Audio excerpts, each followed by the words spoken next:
Dr. Emere Kugonza uri omunyishenjero wabo yanja East omuri district ya Kibaale obirayizire kutongoza ekyombe kweki nagira ngo bwanyuma yo kurambura ishomereri ashanjire ngo omurimo ogukozerwe tugwe gushemerire kuba gukozerwe n'esente zirikwingana biliyoni 1.8 kandi aragire Konturakita okugarukamu omurimo ogu nukwe esente za government zikozesebwe kurungi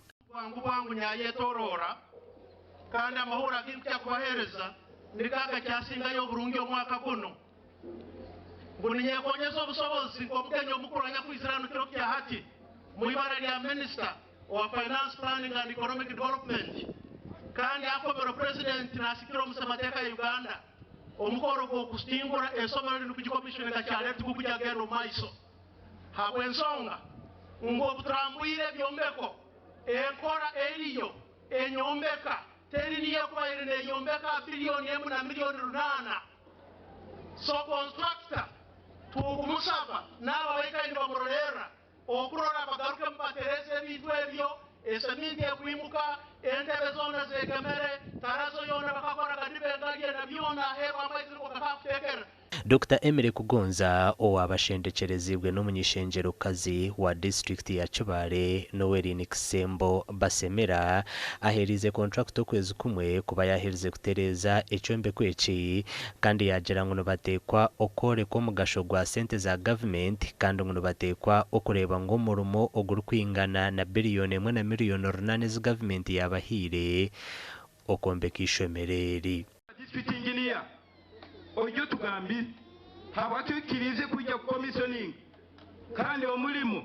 no butasemeire nkwendo tugambire beyond reasonable doubt why you accepted us to come here iwenka immediate supervisor w'omurimo guno sente tereza gachini so chairman koko wa omurimo itoka engineering really nanga we regret kugira ngo hari ubu ndobizereki ubushoboka kati bindi munonga yo kugira ngo we deserve really to be stoned and crucified within each zereki we have tried our best ubu bushoboka twe twaba identifyingire buri umariya chairman board of governors bensiba habo na DEO tuyendurwana na Konturakita hanuye yedumasa noshimanya korogo gubire gutandikire n'amashemererwa minje munonga hamwe na no kujaguza bitu kandi ebi bihenderire omaganya bwanyuma y'umugenyi mukuru okwanga kutongoza ebyombeko by'ishomereri tubaze commissioninga ngwati wa commissioning baitu katwe period yemezi mukaga kike kyaba kibayo ekyo nicyo gakokoraki rectifying but we cannot go ahead to commission ekike tukuro tifuire at the beginning. We can't do that. Nyamarwa Seed SS norumwe amashomero agatandikirwe ahamusinje gw'abataka omwaka gwa 1991